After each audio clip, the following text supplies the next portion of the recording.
नमस्कार, मी स्नेहल. बरेच दिवस झाले व्हिडिओ येत नव्हते. त्याचं कारण सुट्टी, बाकी काही नाही. म्हणजे झालं असं, बरेच दिवसांनी म्हणजे कराडला मी दरवर्षीच जाते, पण यावर्षी निवांत राहिली 15 दिवस, 15-16 दिवस राहिलो. मस्त मजा केली. तिथं क्लिप्स घेतल्या, व्हिडिओ बनवायचं ठरवलं, पण तिथं काही बनवलं नाही. म्हटलं घरी जाऊन बनवू, आले तर एन्जॉय करू असं. आणि कराडवरून आलो, मग ते घरच्या पसारा आवरणं किंवा परत शाळेची तयारी या सगळ्यात गुंतून गेली. आज बनवू, उद्या बनवू करून मग कंटाळा केला आणि राहिलंच. आणि नंतर नंतर असं झालं की महिनाभरानं व्हिडिओ क्लिप घ्यायची आणि मग बोलायला व्हॉइस ओव्हर द्यायला सुचायचं नाही. म्हणजे एवढं सगळं झालं ह्याच्यामुळेच की ब्रेक घेतला. भरपूर मोठा ब्रेक घेतला. म्हणजे सांगायचा एवढा उद्देश एवढाच, म्हणजे शिकले यातून एवढंच की कंटिन्यू कुठलीही पण गोष्ट कंटिन्यू करत राहिलं ना की ते जास्त आपण माहिती का त्यात हुशार होत जातो. आणि मग थांबलं की संपलं. म्हणजे कितीही मग 275 माझे फॉलोअर्स आहेत, म्हणजे सबस्क्रायबर आहेत. 77 होते, त्यातून 2 कमी झाले, 75 आहेत. पण ठीक आहे. बरेच जणांचे पर्सनल मेसेज आले, म्हणजे जे मला ओळखतात त्यांना काय व्हिडिओ येत नाहीत वगैरे. मी काय कोणाला रिप्लाय नाही दिला. जाऊ देत, आता आजपासून परत सुरुवात करते. नवीन व्हिडिओ बनवायला सुरुवात करेन. छान छान विचार करून ठेवला, इतके दिवसात थोडंसं लिहून ठेवलंय. आजपासून व्हिडिओ येतील, बघा. पहिल्यासारखंच प्रेम द्या, सबस्क्राईब करा.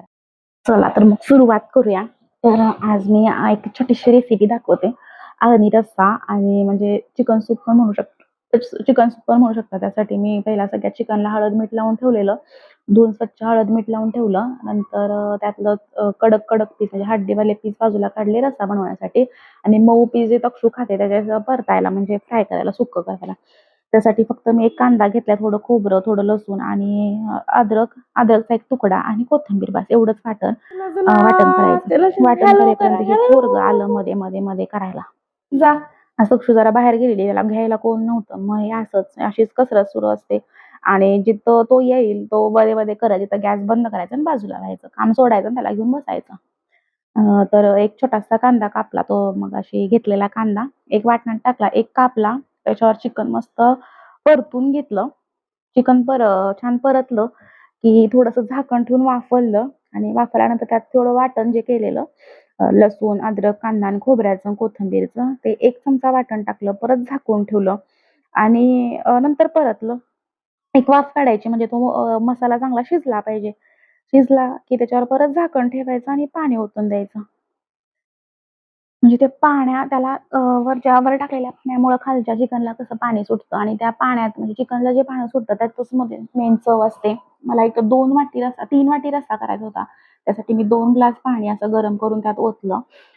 हलवलं मस्त. एक उकळी आली की मीठ चेक केलं. मीठ बरोबर आहे का, थोडंसं मीठ कमी होतं. थोडं 1 चमचाभर मीठ टाकलं आणि परत झाकण लावून ठेवलं. आणि कमी वेळात होणारं मस्त पौष्टिक सूप. उरलेलं चिकनचं मी असं चिकन सुक्कं बनवलं. त्यात उरलेलं ते वाटण टाकलं आणि फक्त चटणी टाकली, बाकी काही नाही. आणि परतलं फक्त. मस्त चिकनचा अळणी रस्सा बनवला. 4 भाकरी ज्वारीच्या आणि चिकन सुक्कं, असं थोडंसं पाणी ठेवलंय, म्हणजे भाकरी भाकरी असल्या की थोडंसं पाणी ठेवलंय. म्हणजे रपचपीत केलंय. आणि भात, आमचा श्रीनू पण असा अळणी रस्सा आणि भात खातो. त्याला पण खूप आवडतो. तर कसा वाटला आजचा व्हिडिओ मला नक्की कमेंट करून सांगा. आणि नवीन सुरुवात केले, पहिल्यासारखंच प्रेम द्या, पहिल्यासारखंच सपोर्ट करा. आणि तुमच्यासोबत मला असं कधी झालंय का की ब्रेक घेतलाय आणि महागात पडलाय, म्हणजे हे शेवटच झालाय, असं काय झालं असलं तर मला नक्की सांगा. आणि व्हिडिओ शेवटपर्यंत बघितल्याबद्दल धन्यवाद. थँक्यू.